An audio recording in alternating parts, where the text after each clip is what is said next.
பிறந்த குழந்தைய video call பண்ணி உங்கள் சொந்தக்காரங்களுக்கு காட்டுறீங்களா?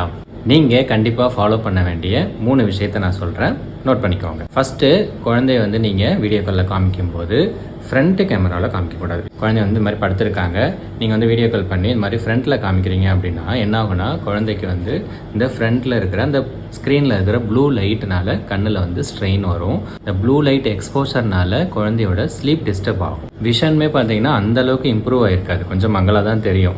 ஸோ ரிலேட்டிவ்ஸ் ஃபோன் பண்ணுறாங்க, அவங்களோட ஃப்ரண்ட் கேமரா மூலமாக அவங்க குழந்தையை பார்த்து குழந்தை அவங்க ஃபேஸை பார்க்கணும்னு சொல்லி நினைக்கிறாங்க அப்படின்னா நீங்கள் காமிக்கணும்னு அவசியம் கிடையாது. பேக் கேமரா ஓப்பன் பண்ணிக்கோங்க, பேக் கேமரா மூலமாக நீங்கள் குழந்தையை காமிங்க. ஸோ அவங்க குழந்தையை பார்த்துக்கட்டும். அடுத்ததாக 2வது விஷயம், நீங்கள் வீடியோ கால் பண்ணும்போது குழந்தைக்கும் ஃபோனுக்கும் நடுவில் ஒரு 30 to 60 சென்டிமீட்டர் கேப் இருக்கிற மாதிரி பார்த்துக்கோங்க. ஏன்னா இப்போ நம்ம ஃபோன் யூஸ் பண்ணுறோம், அந்த ஃபோனில் நான் அயனைசிங் ரேடியேஷன் வரும். பிறந்த குழந்தையோட பிரெயின் அப்போ தான் டெவலப் ஆகிட்டு இருக்கும்.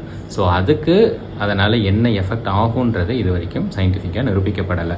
ஸோ நீங்கள் குழந்தைய இது மாதிரி வச்சுக்கிட்டு பக்கத்தில் போய் காமிக்கிறீங்க அப்படின்னா அந்த கதிர்வீச்சோட தாக்கம் இருக்கிறதுக்கு வாய்ப்பு இருக்குது. ஸோ பெட்டர் நீங்கள் ஒரு 30 to 60 சென்டிமீட்டர் நல்ல கேப் வச்சுட்டு அதிலிருந்து நீங்கள் பேக் கேமரா ஓப்பன் பண்ணிக்கோங்க, குழந்தைய நீங்கள் உங்கள் ரிலேட்டிவ்ஸ்க்கு காமிச்சிக்கோங்க. 3வது விஷயம், ரொம்ப நேரம் காமிச்சிட்டு இருக்க வேண்டாம். ஒரு குழந்தை பிறந்துச்சு அப்படின்னா சொந்தக்காரங்க குழந்தைய பார்க்கணுன்னு நினைப்பாங்க. பெட்டர் நீங்கள் ஃபோட்டோ எடுத்து அனுப்பிச்சி விடுங்க. இல்லை வீடியோ கால் பண்ணி பார்க்கணுன்னு நினைக்கிறாங்க அப்படின்னா ரொம்ப நேரம் இப்போ அவங்க பேசுகிறாங்க, குழந்தையோட விளையாடுறாங்க அப்படின்னு சொல்லி ரொம்ப சவுண்டு இருக்கும். அந்த சவுண்டுனால சில சமயம் குழந்தைங்க ஓவர் ஸ்டிமுலேட் ஆவாங்க. ஸோ அதனால் குழந்தைங்க கொஞ்சம் இரிட்டபிளாக இருப்பாங்க. ஸோ ஒரு 1-2 நிமிஷம் காமிச்சிக்கோங்க, இல்லை மேக்ஸிமம் 5 மினிட்ஸ் வரைக்கும் காமிங்க. அதுக்கும் மேலே நீங்கள் குழந்தைங்க பக்கத்தில் ஃபோன் யூஸ் பண்ணுறதை அவாய்ட் பண்ணிக்கோங்க.